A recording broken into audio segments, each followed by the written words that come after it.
Evening, everyone. Welcome.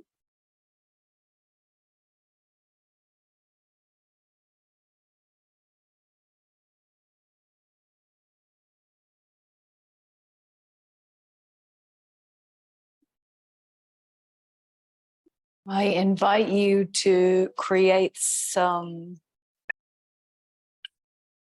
type of sacred space for yourself. I'll just give it a couple more moments in case anyone else is joining live.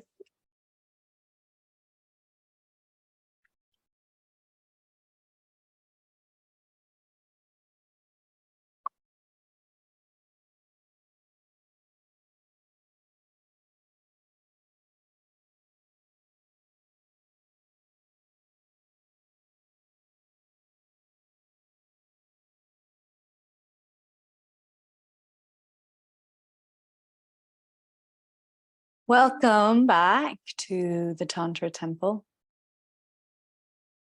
I'm going to put the mantra in the chat today. So we're about to move into the element of water and the rivers within the body. So these rivers can be looked upon in a masculine, manifest way and a feminine, unmanifest way.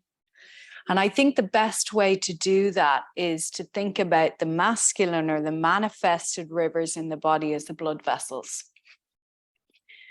The highways through which everything permeates in the physical form. And the second way is the nadis, the highway through which energy moves through the body. So both of these work in our favor in order to allow our whole body to be seen, heard, and felt. And in a lot of ways, when we work with the energy of Svadisthana, the second chakra, the Sacral Chakra, we work with the body in a big way, because it is from here that the portal is. It is from here that every person, every human being on planet Earth has come from. So it's very much tied into the body. And not only that, it's the sexual center. So when we think of desire, whenever it arises within the body, it's really coming from this place, whether it be the desire to eat something, the desire to create something, it's still born out of that sexual energy. So when we work with the body in this way, there can often be duality in the mind, or that kind of push and pull, tugging back and forth within the mind because of sensation.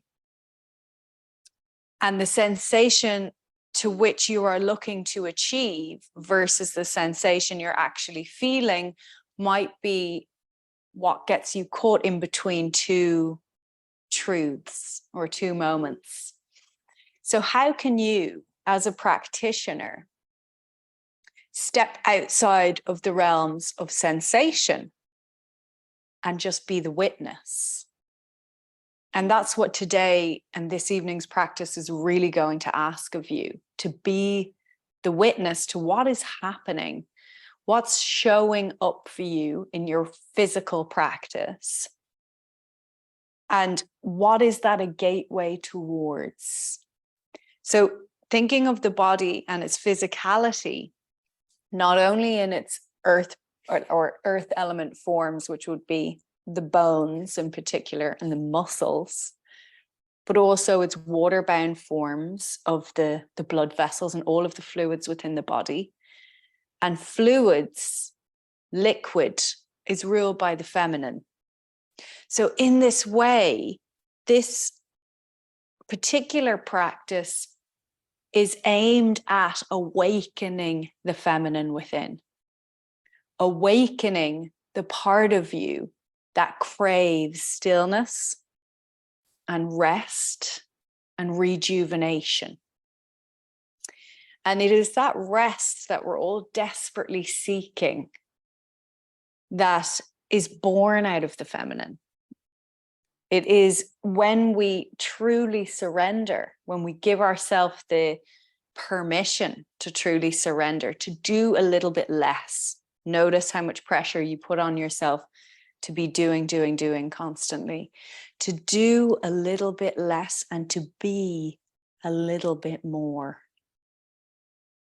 To me, that's what it's been. Spaciousness. And the ability to be comfortable in the silences. And we are going to move into a breath practice, which is also a meditation in a moment. And before we do, I want to share something with you that Ram Dass wrote on asana, because as we're moving into this region of the body and we really begin to move into every single corner of the body with these practices, even though we're relating particularly with the pelvic bowl, but it moves throughout, right? What we're trying to do here is transmute energy. You work with your body for some very obvious reasons. First, it is the environment in which you dwell in this incarnation on the physical plane.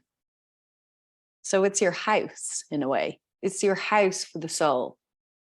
Second, unless you can cool out your body, it keeps on capturing your attention over and over again, and thus distracts you from the one-pointedness of mind that you are seeking. Third, to work with the body energies and to be able to move such energies up the spine, and this is important, requires sensitization to the nerves in the body, of which most people are unaware. And I'm sure a lot of you, when you started the practice of yoga, you were feeling things for the first time and going, wow, what is that? And paying more attention to these sensations as they do arrive within the body.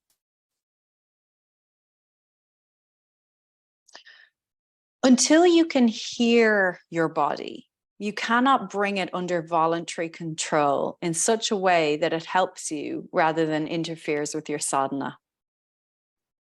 And fourth, a yogi realizes that the message of his being is reflected in all his manifestations, and he seeks the power of one-pointedness that comes from having his body, as well as his thoughts, directed towards the state of realization.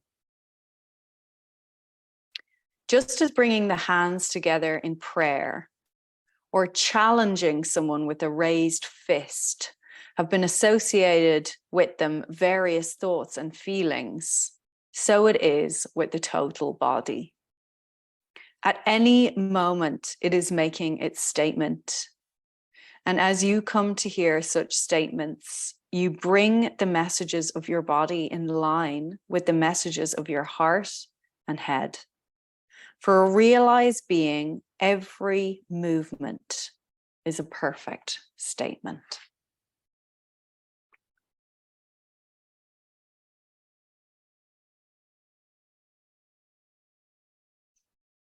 And I think sometimes it's important that we reflect upon what people have written on the subject and then just sit with it and let it permeate. As when we ingest food, those nutrients permeate. Allow these ideas to permeate and percolate in your system as you move through the practice. Begin to understand that tug of war that arises in your mind in some of the postures. Just begin to become aware of that. Begin to notice how you react in the face of something uncomfortable. Because all of that stems from desire. The desire to not be here, the desire to be doing something else, the desire not to feel, the desire to feel more. So whatever it is, it's all springing from the same place in the second chakra of desire. Whether it's desire for or desire against. Notice your attachments as we move through the sequence. So let's begin our practice with the opening mantra. So if everyone should have it in the chat, and I'll just pop it in again, just in case anyone came in late and didn't see that. And again, if you're bleeding, just don't chant the mantra, but you can just listen. Let's take the hands together and find an upright seated position. And we'll take a couple of deep breaths, just breathing deep down into the belly first, trying to fill that lower abdomen with your breath. And then letting it go through the mouth.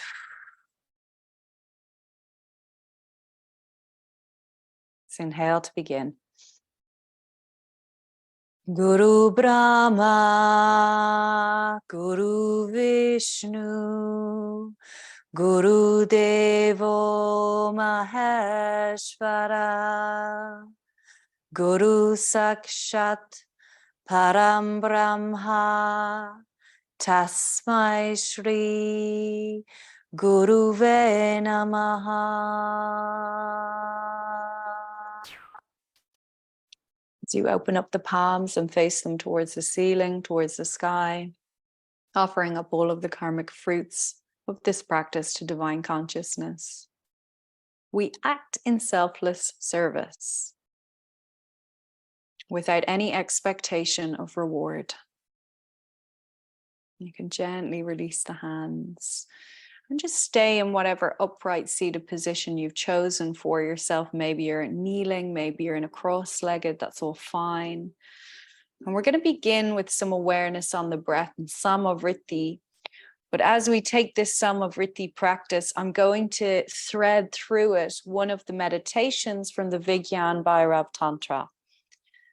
So I'm going to ask you first to just gently close down the eyes and settle into that Samavritti, equal length breath.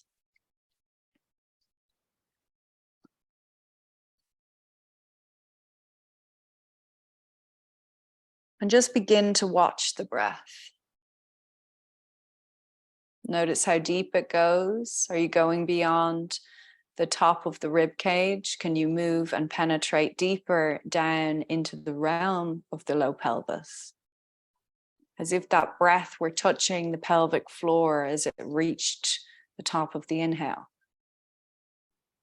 And at the top of that inhale, and as you begin to exhale, once again, that exhale begins from that point of the pelvic floor, so that you're filling the whole abdominal cavity with your breath, 360 degrees.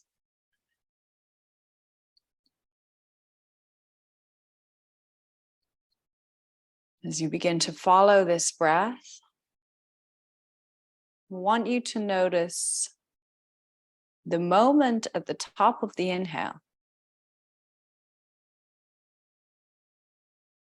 and the moment at the bottom of the exhale.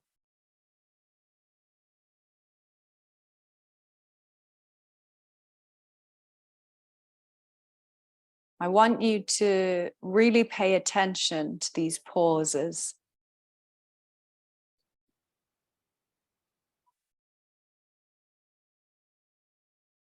And just begin to notice what you witness in the pauses, in those moments when you're not inhaling or exhaling.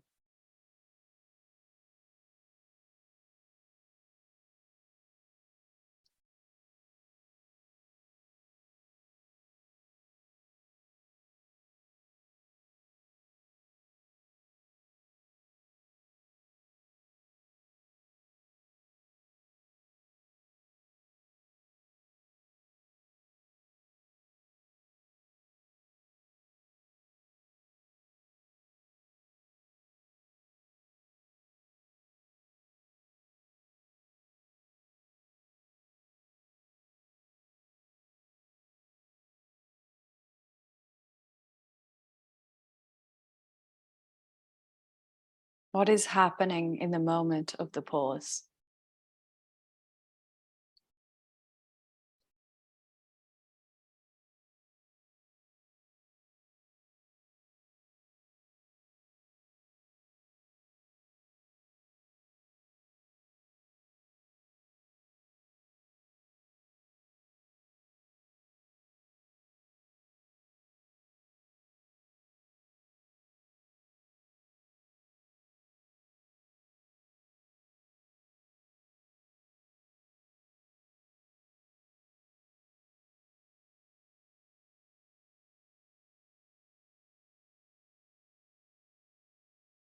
Mind will try to pull you away from being with the breath, from being with the pauses. Continuously return back.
I want you to keep this rhythm in the breath. Slowly bring the hands back to heart center.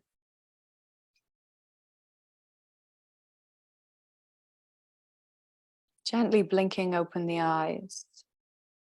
On your next inhalation, continue just by gently reaching the arms up and over the head, matching that movement with the breath.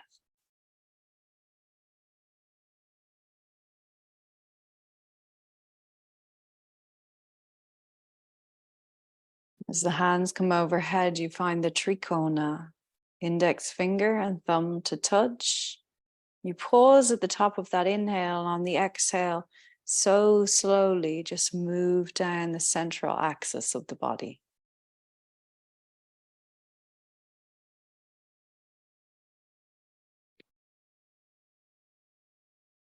All the way to the bottom, the hands find the Chandra position with the nails touching.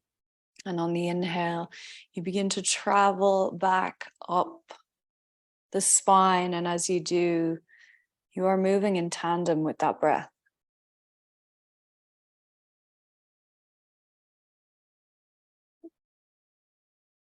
And then just continue this process, still paying attention to those spaces at the bottom and top of the breath.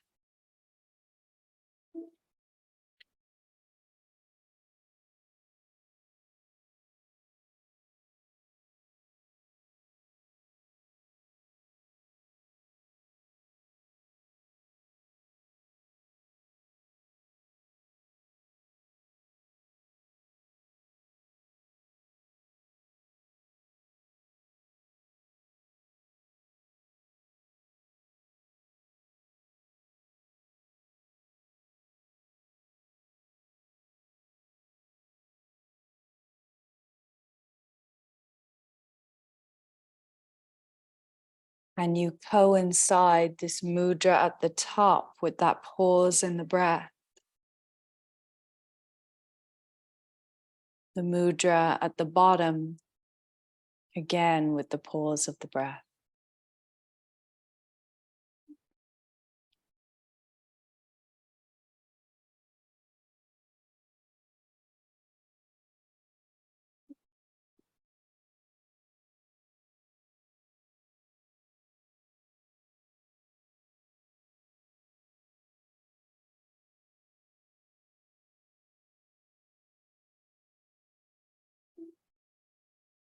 On your next one, as you come down, let the hands find the earth.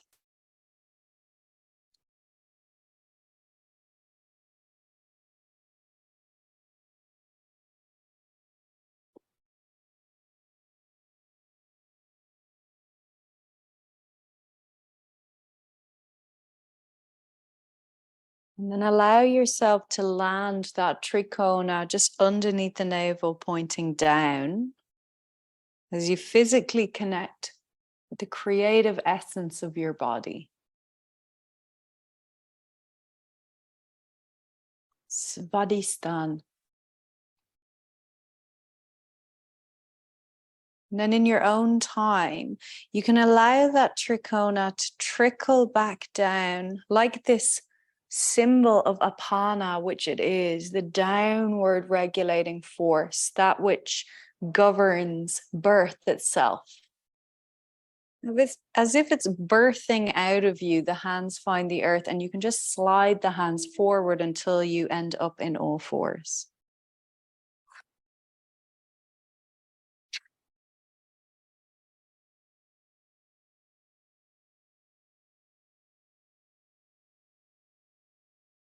And when you get to that all fours position, allow yourself to find that fluid movement that is not rigid, that is not anything, but it, more than anything, is just acting as an exploration. Moment of exploration for your body and your energetic body, where it is that you may find yourself today.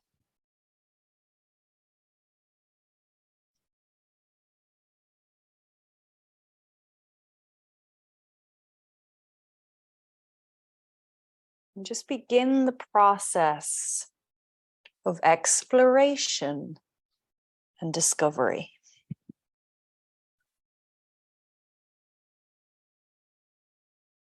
Sahaja.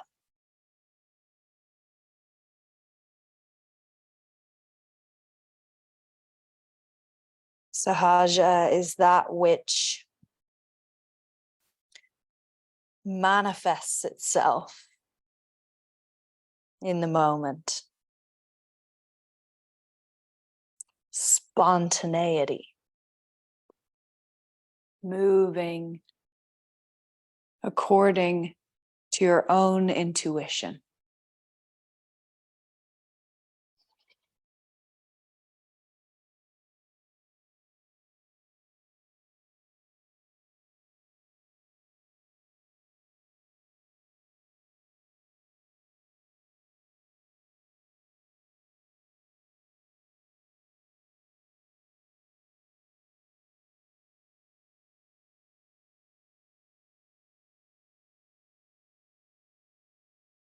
Let's take 4 more breaths, moving in whatever way makes sense.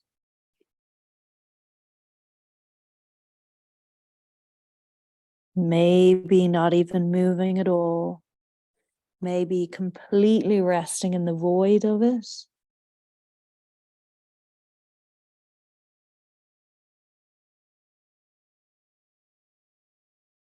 Begin to slowly start the process of making your way to standing, whatever way you want to get there.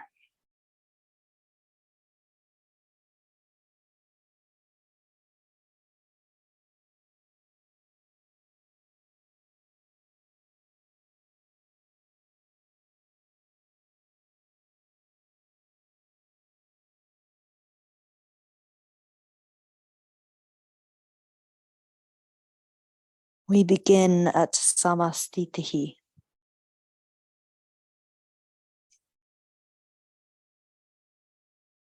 Feel the alignment of your body as you close down the eyes. Can you begin to feel yourself from the inside out?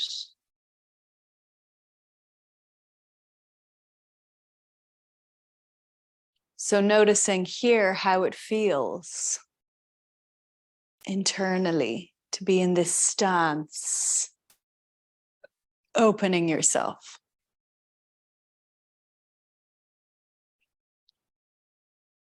Internally hearing that mantra, Vam, the bija, the seed sound of the second chakra. Let's begin. Inhale.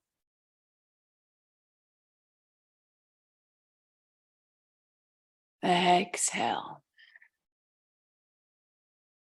Let it be slow and fluid in the beginning. As you inhale, lift and lengthen halfway.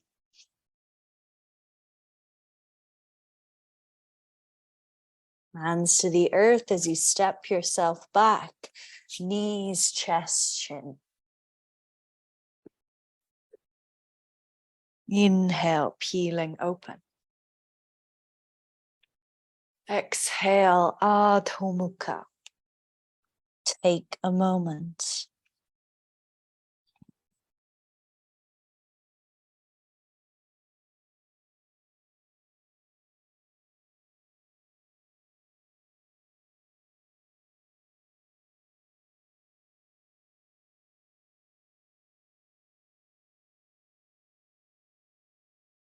On the inhale, next time you move forward.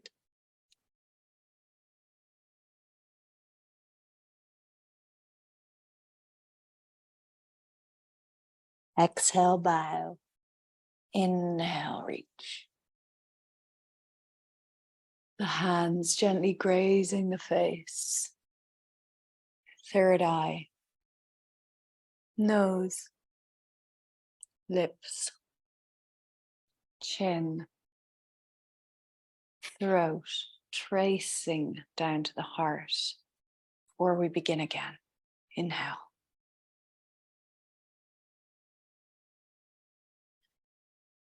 Exhale. Inhale. It's like you're moving in harmony with the body. Exhale, lower.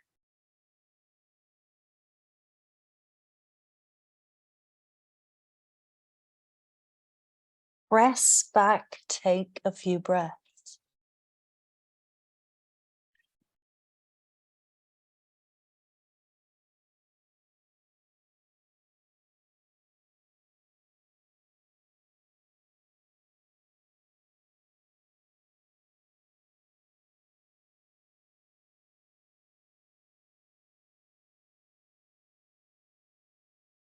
Exhale completely, look forward. Use the inhale to move forward. Exhale, bow in. Inhale, reach. Exhale, trace that line.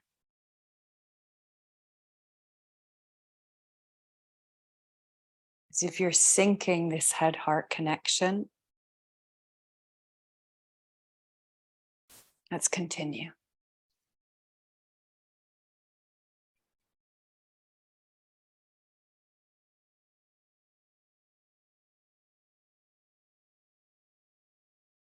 Moving through full Chaturanga Dandasana if you would like, taking a pranam if you would like.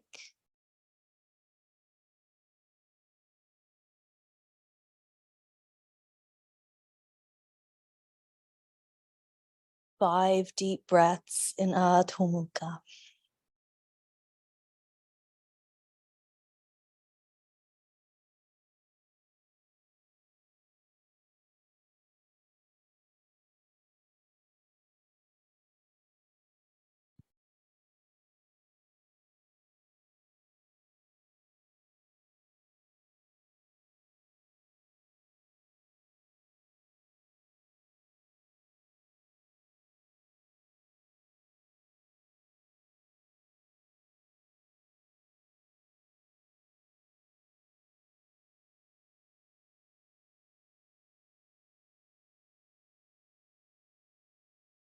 You're going to move through one final round of Surya Namaskar A in your own time.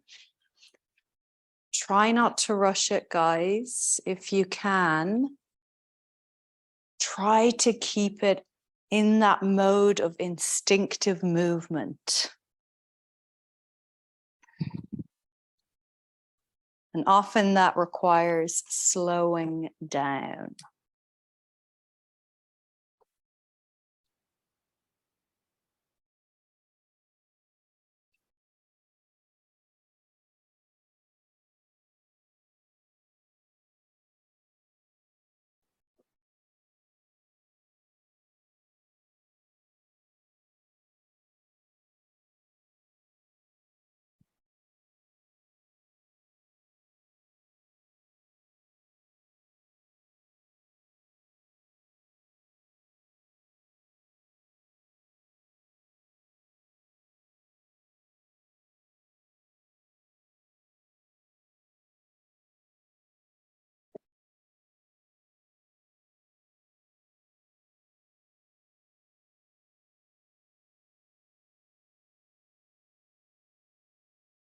Don't forget 5 breaths and down dog.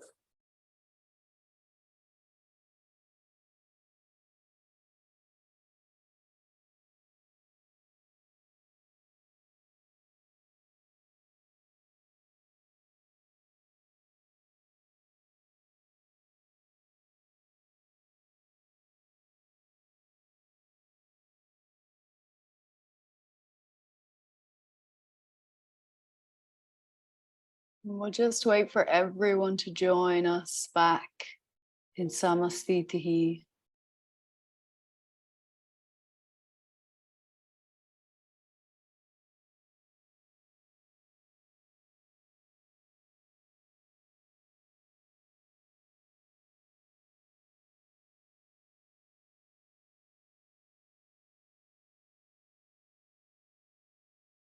Return to that Samavriti as you arrive there. In this practice, this area of the body, right where the pelvis meets the femur, is going to be energized and woken up. So whenever we deal with sensation around here, it can bring things to the surface. So please, please be gentle with yourself. This can be quite intense. We're going to start in Ardha Bhujangasana with the right leg back, the left leg back, the right foot forward, and the right foot turning out to about 2 o'clock on a clock face. What's really important about this is that you sink low and you let the knee move. Do you see how far my knee has moved there? So it's moving out to the side. It's not Anjaneyasana. I'm not coming forward in this position with the knee over the ankle. That is what I'm not doing. In fact, I'm taking this leg slightly to the outer edge of my mat and turning it out. So you can see that there's an external rotation there in the femur, and that's what's going to help us to access in here. Okay, so as you find that, I want you to allow the knee to move beyond the ankle. I see people take this posture a lot and they just go to here. And it's really not deep enough. So let your knee go way beyond. Let it go, let it go, let it go. And then once you get to that end range, I want you to press back ever so slightly. Arms are just down by the sides. So when you get to your fullest range of motion, rather than just hanging out there, press back. Find that little bit of resistance. It's going to feel intense. That's okay. We didn't come here for anything less than that, let's be honest. Now come back to that Samavriti, come back to your breath. Traverse the waves of intensity. Notice what comes up, the push-pull, the tug-of-war in the mind. You're just sitting with it.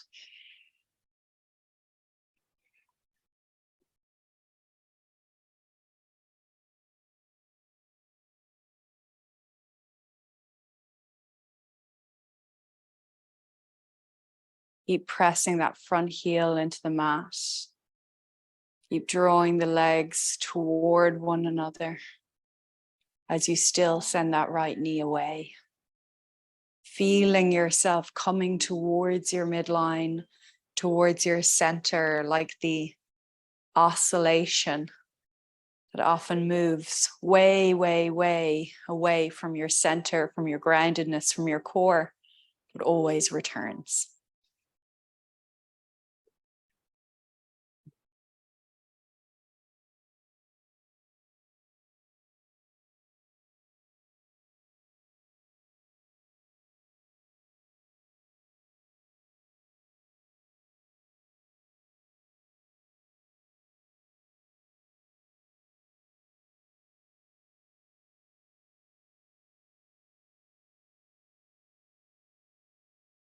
Your final exhalation,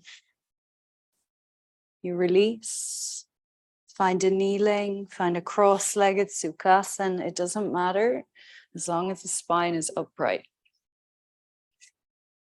Palms face up.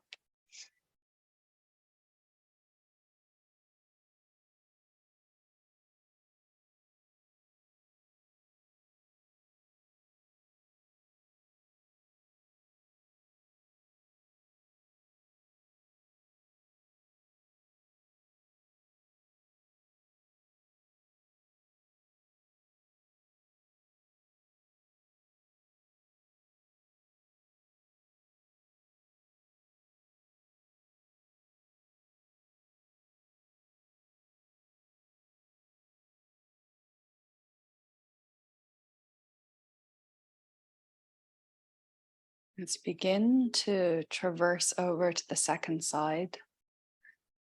Be sure to do the same thing on this side. Have those toes pointing out and away, and allow that leg to go way, way, way further than you probably want it to, because it doesn't feel comfortable. It's not supposed to.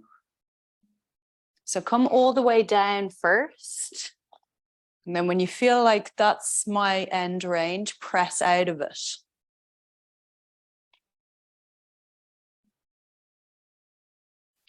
Arms down by the sides. Good. Now, embody the river. Continuously flowing, never the same. Within each statuesque asana, there is a gentle movement, a gentle pulsation. And whilst you sit in each and every one, you navigate a myriad of emotions, conversations in your head, all fairly meaningless, to be honest, just there to distract you from that which you're sitting with. Be the river and just flow with the intensity.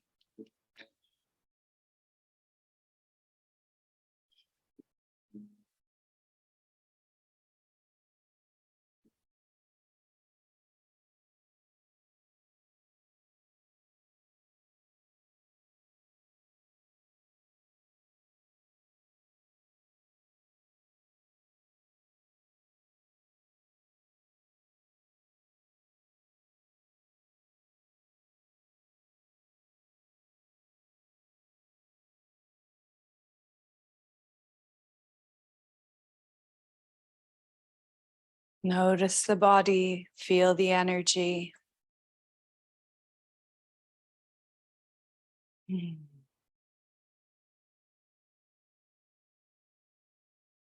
your final exhale brings you out, takes you back towards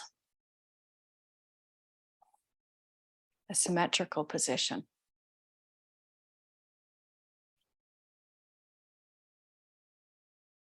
To the breath.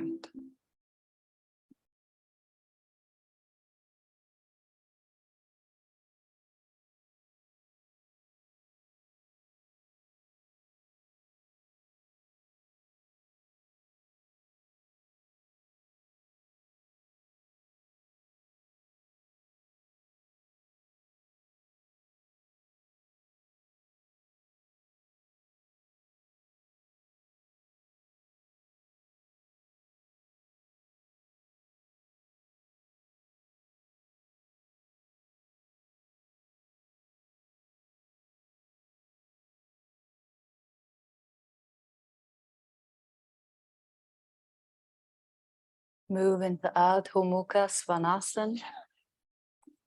And once again, option for 2, 3, 4 minutes. Take what you need today, no pressure, no expectation to do any particular one. But I'll give you a little heads up when we're at 2, when we're at 3, and obviously when we're at 4. As you come into this position, press firmly out through the hands and the feet. Try to straighten the legs, even if that means the heels leave the mat. Once you do straighten them, engage through the quads. So pull the kneecaps up. And then draw the navel back slightly. And focus all of your awareness on this area beneath the navel. As if you're drawing energy up through the arms and the legs to meet at this pinnacle point, or what we refer to as Meru.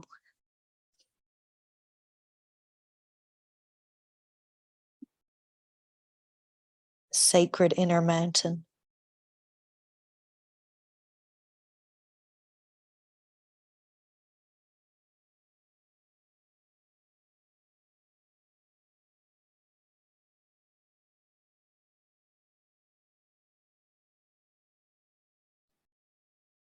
Head is heavy and relaxed.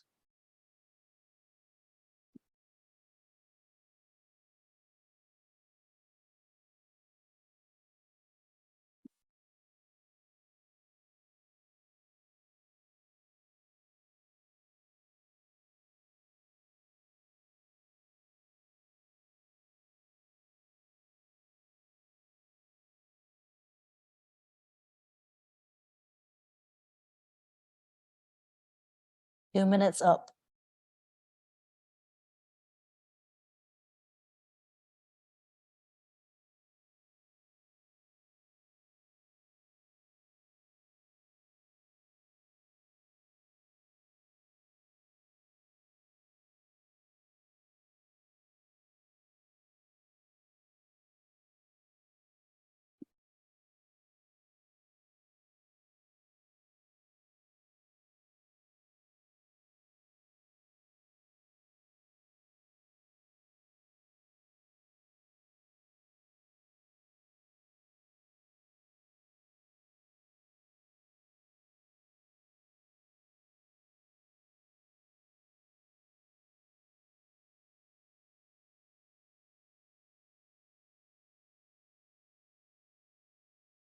Three minutes up.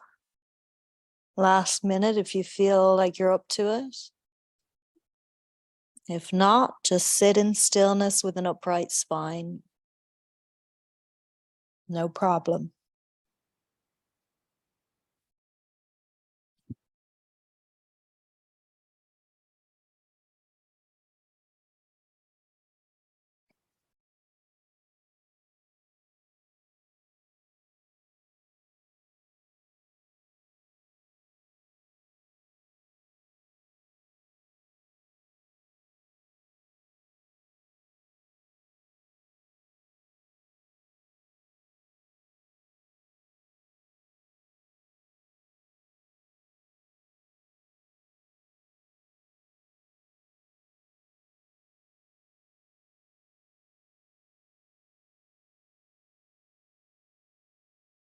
And 4.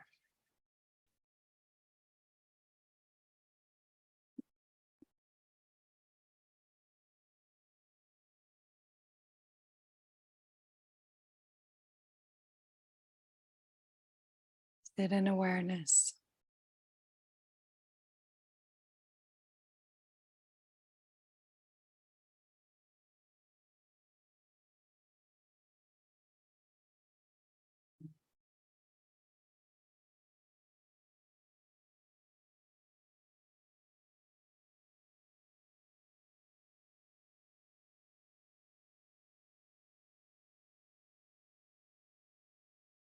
Let's prepare for our next position. Svadisthana, pyramid pose. So from here we stand. Maybe you just press yourself up and back. And we're going to step the right leg forward. When you look down at your 2 feet, make sure they're not in alignment. So there's a hip distance amounts of space. So when you think of hip distance, what are we talking about? A foot here. Between your 2 feet, between your left foot, which is pointing towards the top left-hand corner of your mat, and your right foot, which is pointing straight forward. Now, notice the alignment in the rest of the body. What you'll kind of notice a lot of the time is that maybe you're sending your pelvis and your midsection out, or it could be the opposite. You could be kind of collapsed in the upper body. So try to find a neutral position, and in the same breath, can you engage up through Mula Bandha, Uddiyana Bandha? It's that gentle pulling, and take the right hand onto the right hip. And then just draw it back slightly. So when you see the 2 hips, they're in alignment. So in other words, I'm not pointing my hips towards the long side of my mat. I want them both looking forwards. And then from there, I find that neutral in my spine. And I begin to lay my spine down over that right leg. And I come to about halfway. When I get to halfway here, I'm going to discern, is it opposite elbows? Is it reverse namaskar? Or maybe I'm just holding my fingertips behind my back. You decide. And then you begin to lay the spine down over that right leg. Chin moves towards shin. And the key here really is not to let the pelvis move out of alignment. So to keep the pelvis symmetrical as much as possible. It's never going to be perfectly symmetrical in asymmetrical posture. And to really not forget about that back foot. Don't forget about it. Don't let the right leg take the brunt of this. And similarly, don't lock out that right knee joint. Energize the leg. Push the heel into the earth, pull up through the kneecap. Keep sending the chin to the shin. Look to your big toe. Belly is drawing in slightly, as much as is comfortable, in order to feel that fold and that pressure in and around the sacrum.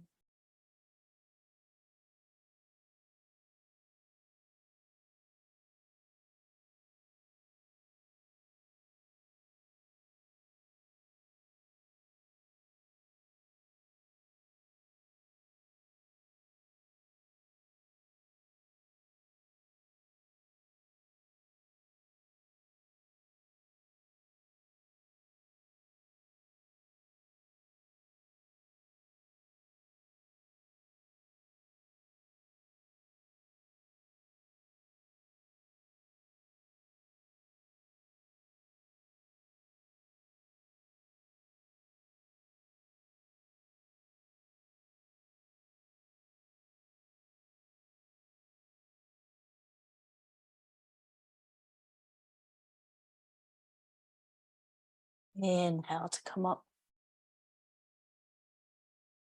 Feet come back together, release the arms, close the eyes.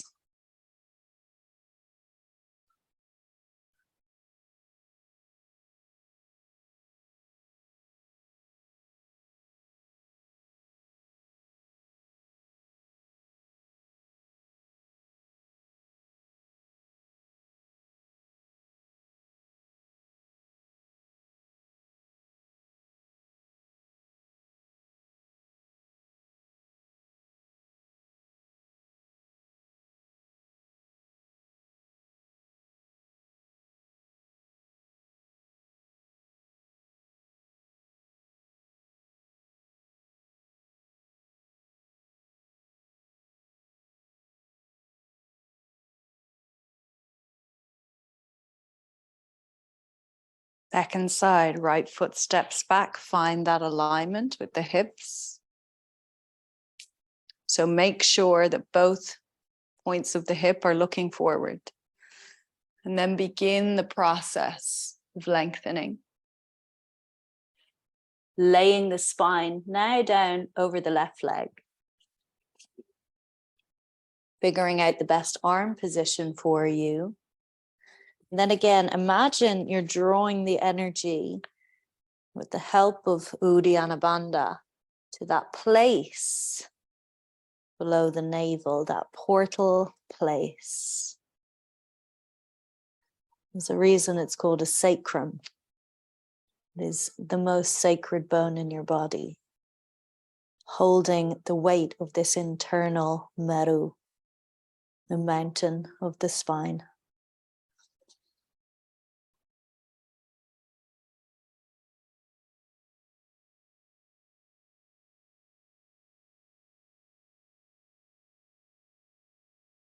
See if you can use the breath to find the effortlessness.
Inhale, come up.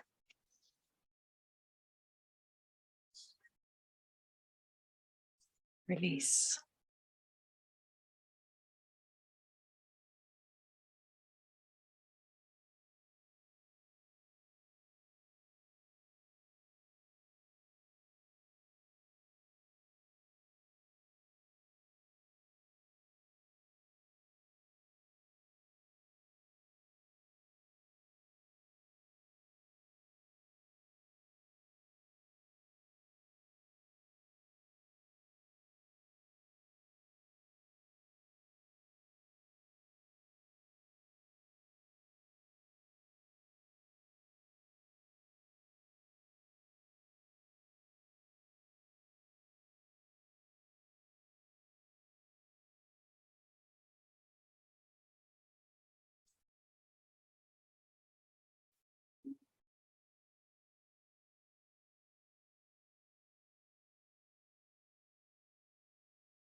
You may need a block for the next asana.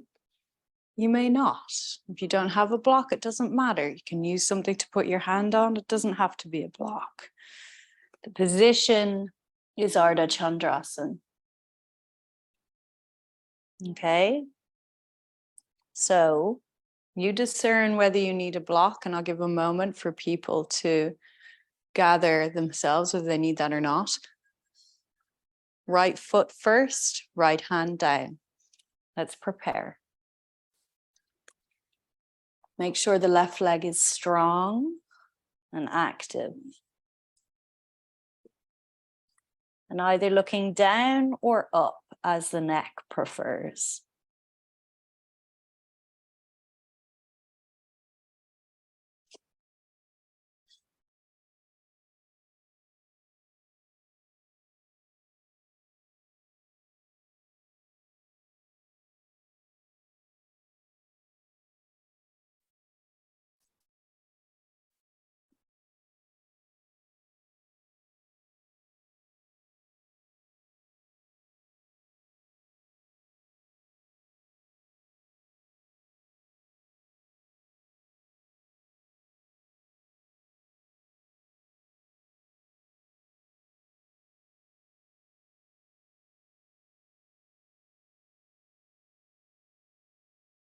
Slowly come down. Stand up. And feel right half of the body.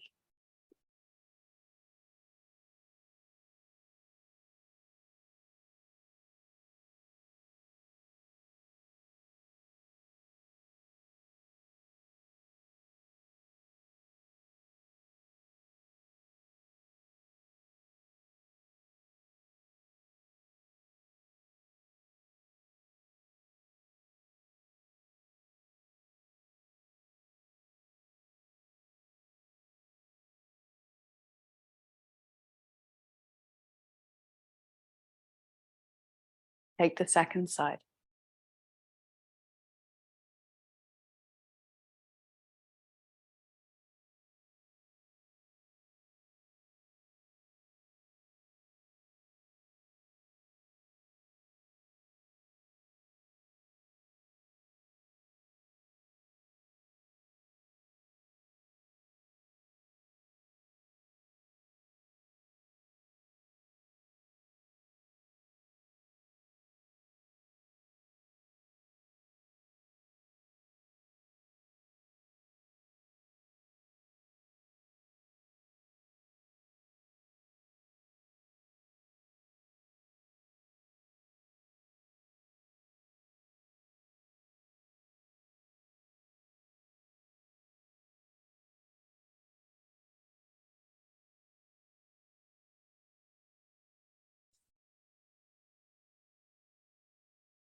Slowly release.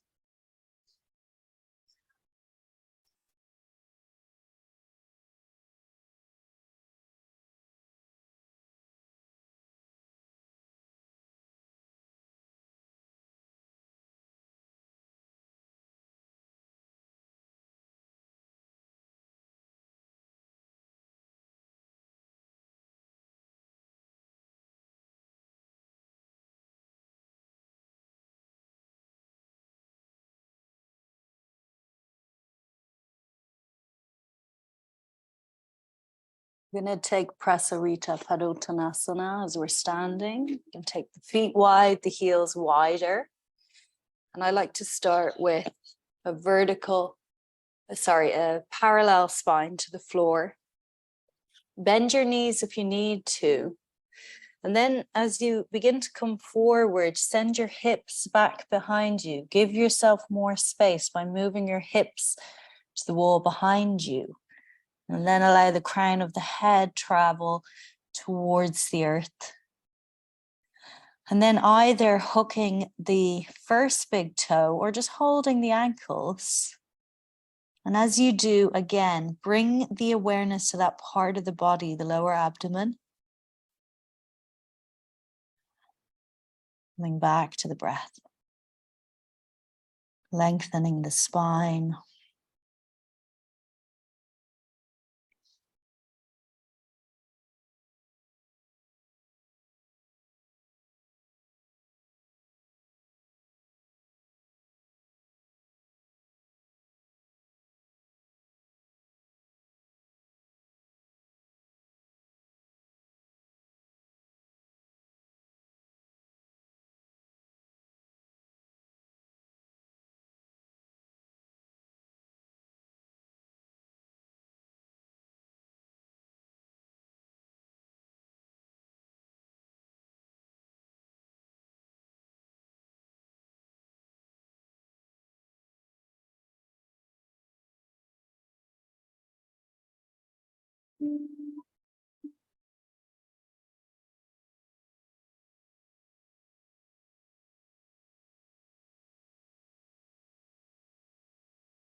You inhale, slowly rise. Back to the earth. Spine upright.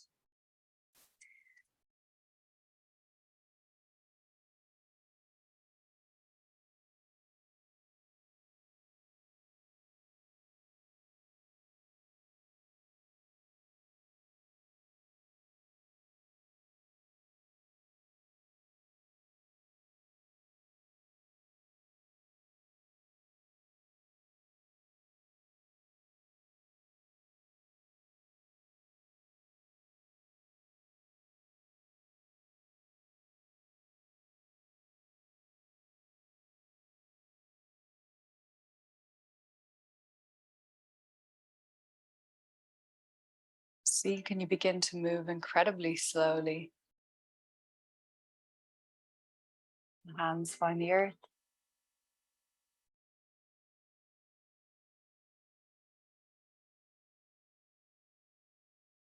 You find all fours. You cross at the ankles. Inching your way back. Sitting yourself down. Soles of the feet to touch. Knees remaining wide. Or Vajrasana. Hold the feet first. So for the first half a minute or so, we're just going to find a gentle amount of movement in the legs.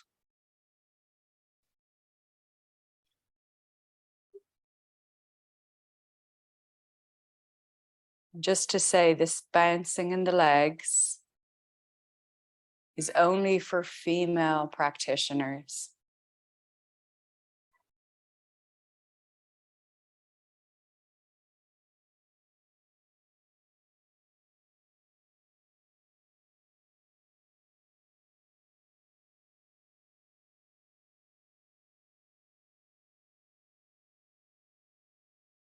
And then use the power of the groin to press the knees outwards. Send your chest forwards as far as feels comfortable. But don't use the arms on the legs to push. Just use the legs themselves. Maybe even the elbows come out to the side in front of the legs. You're lengthening forward and down.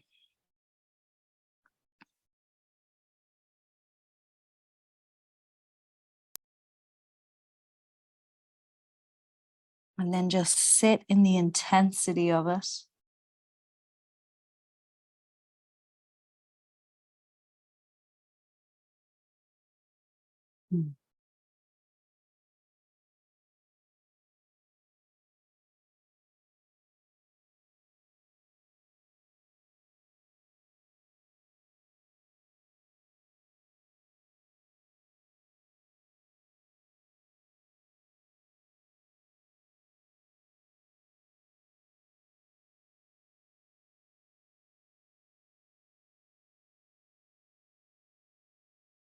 Slowly rise.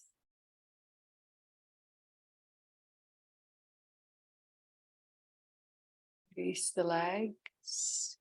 Just find Sukhasana for a moment.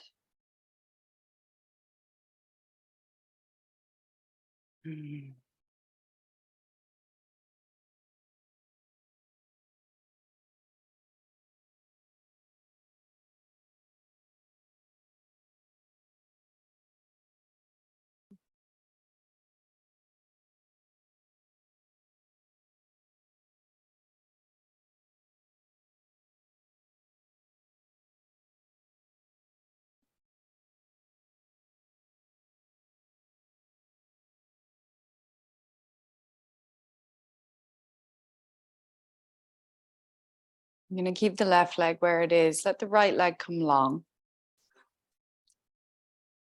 So we'll work into Janu Sirsasana A, and then we'll work into Urdhva Janu Sirsasana. Okay, so I'll show you Janu Sirsasana A first. The right leg is really strong and engaged, depending on how much space you have to fold. And that's really going to be dependent on your back and all of this area around your back, the QL, the sacrum itself. It might be tight. There might be a holding there. There might be something that needs to be released. So don't feel you should be getting the whole way down if you've not really attended to the tapasya, the journey to getting there. It's okay. It doesn't matter how far you go. This is all a process. So what I would suggest is if you feel you are a little tight in the back, then use the hands just above the knee and just allow the spine to remain straight. And it's like you're sending your heart to your toe. Maybe you go a little bit further. Maybe the hands find the foot, but again, you're not pulling. So just come into any of those variations, laying the spine down over the leg. Moving into the breath.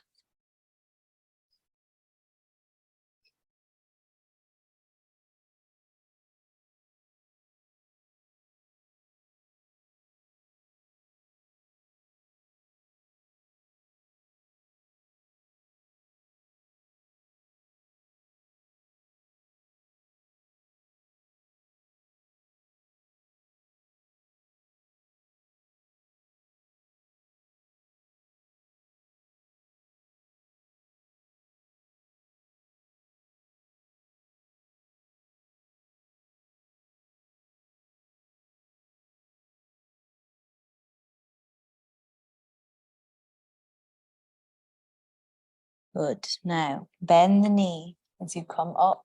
Keep a hold of it. So if you weren't holding the foot, now you're catching the heel with the interlaced fingers.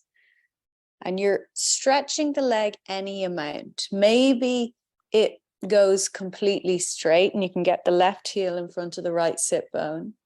But what's important here is that you're not compromising the spine. The spine stays straight.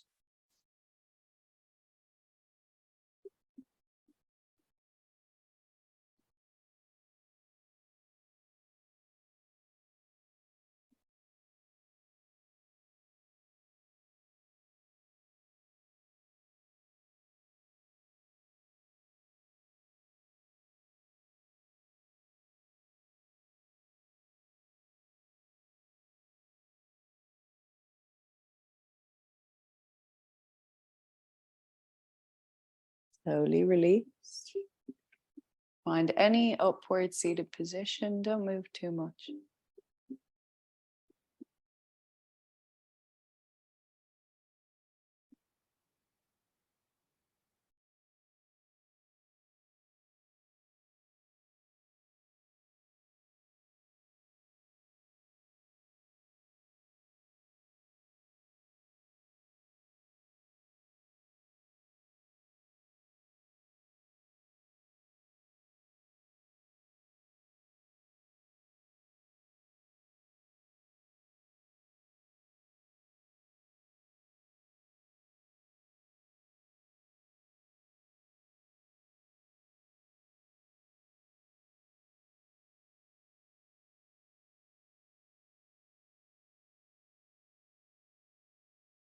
Set up for the second side. Left leg long now. Remember, discernment, really important in a yoga practice.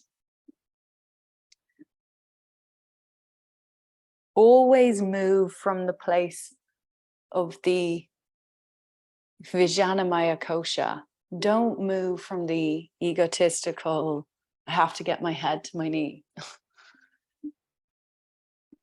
You will get injured. That'll be your karma. Keep the left leg working. Come as far as feels comfortable. Lower in.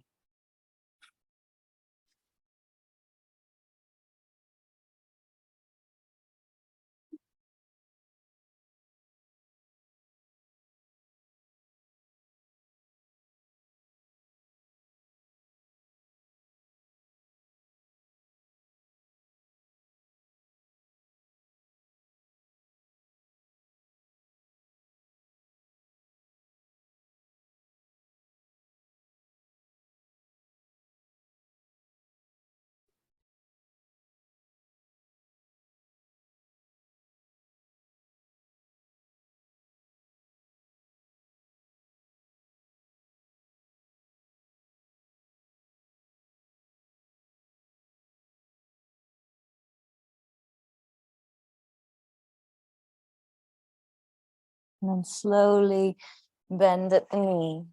Catch the heel if you haven't already. Move the right heel in front of the left sit bone. Lengthen the left leg. Make sure the spine is straight. Most importantly, look up. Look to the toe.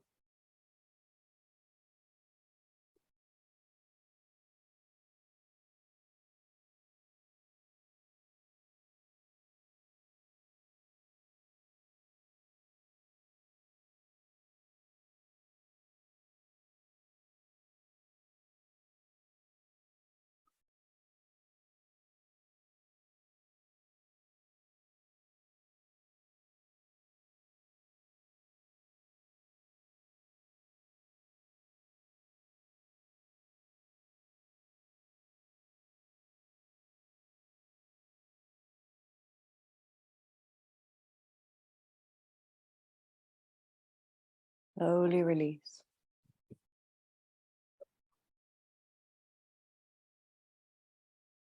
Sukhasana.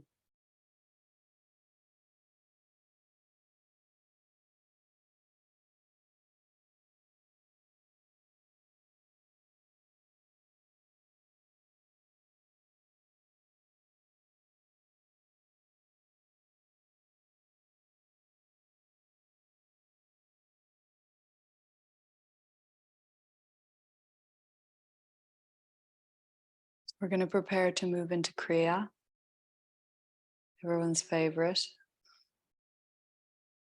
So I'm going to explain this Kriya. You may not have done it before. And it's not dissimilar to Ardha Chandrasana in that we will be on one leg. We're going to be on the right leg for this. This is called Bagula Kriya. And you're going to take the thumbs forward and the fingers back. So the fingers face towards your feet in this. And then the left leg is up. You're bending in and out of the elbows. You see that? Okay, so it's just a bending in and out of the elbows. Internally, you're chanting Vam, the seed sound of Svadisthana. Okay. This is activating energy within the realm of one of the first petals within Svadisthana. So when you're ready, let's find that position and let's begin. You can bend that top knee if you want to. Internally chanting Vam.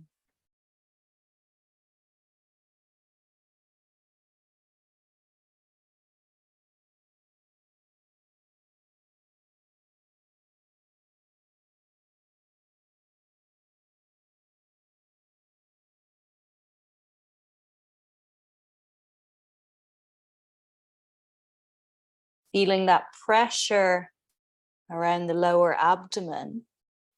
And if you're feeling that internal pressure in the head, ask yourself, can I catch the energy of this and move beyond the duality in the mind?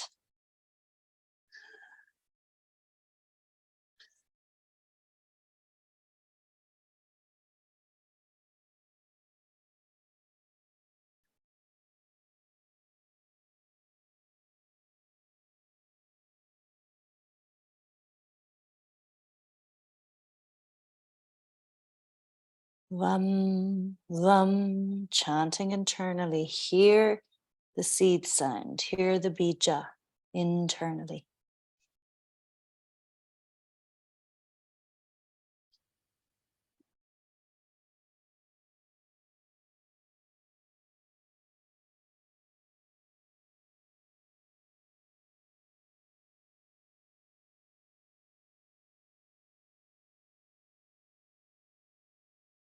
Almost there.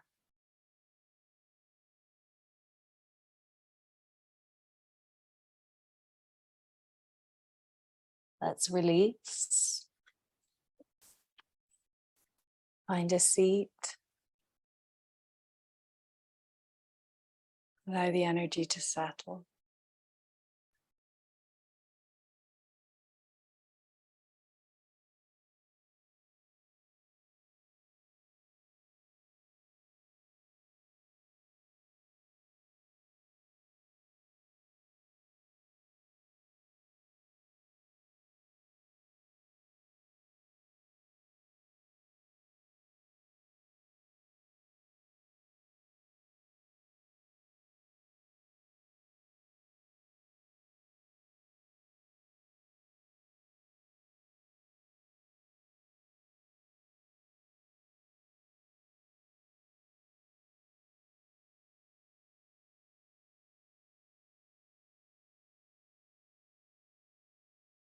You're going to gently lay yourself down.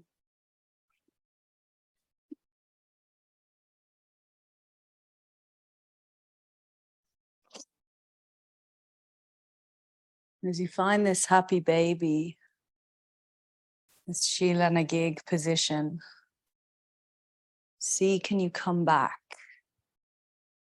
to a little bit of fluidity now? As you can gently rock. Maybe straightening one leg and straightening the other. Maybe even straightening both simultaneously and feeling this deep connection through the front and back of the pelvic bowl.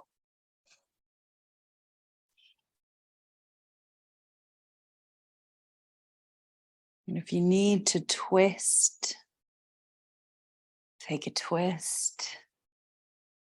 If you need to just pause before finding Shavasana, just do whatever you need to do. Any final stretches, intuitive movement.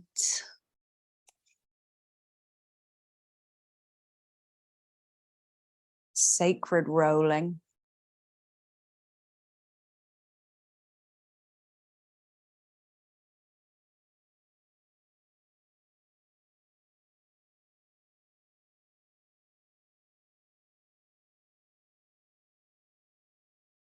Eventually just finding yourself Back in that Trikona Yoni Mudra position with the hands, just laying them over the low belly as you move finally into stillness.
See if you can notice the spanda in the body, gentle pulsation.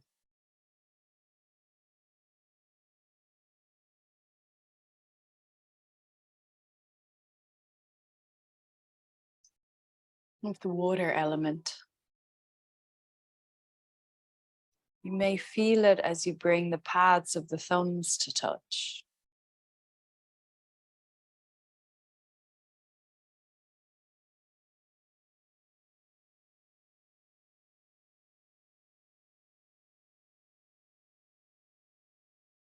Notice that this is similar to the breath that we practice at the beginning. There's a pulse, and then there's the in-between moment. Just like those moments in between your breath. And in your own time, you can begin to gently move the body now.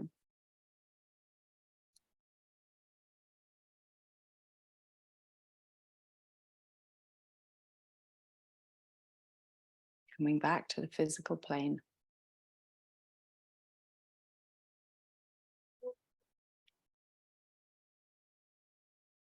Taking a moment to allow yourself to land on one side and pause.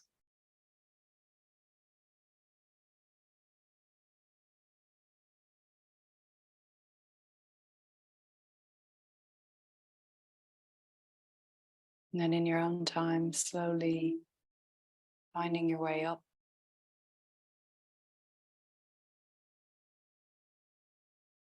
Back to that vertical.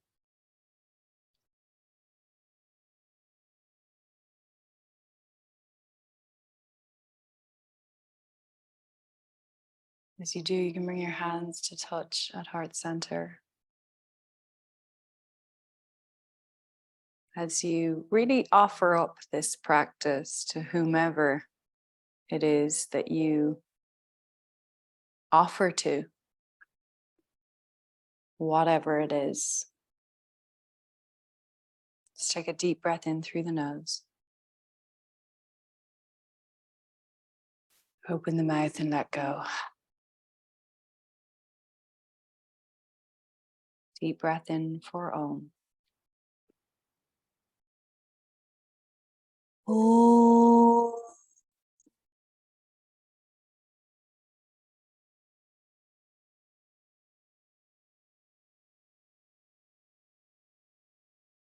Shanti, Shanti, Shanti.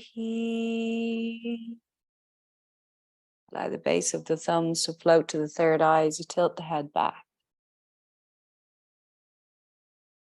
Peeling into the unmanifest realms, the realms of the ancestry.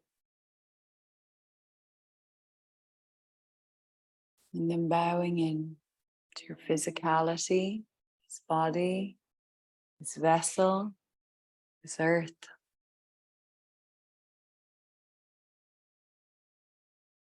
Bowing into your heart and the hearts of each other. Om Namah Shivaya. Namaste.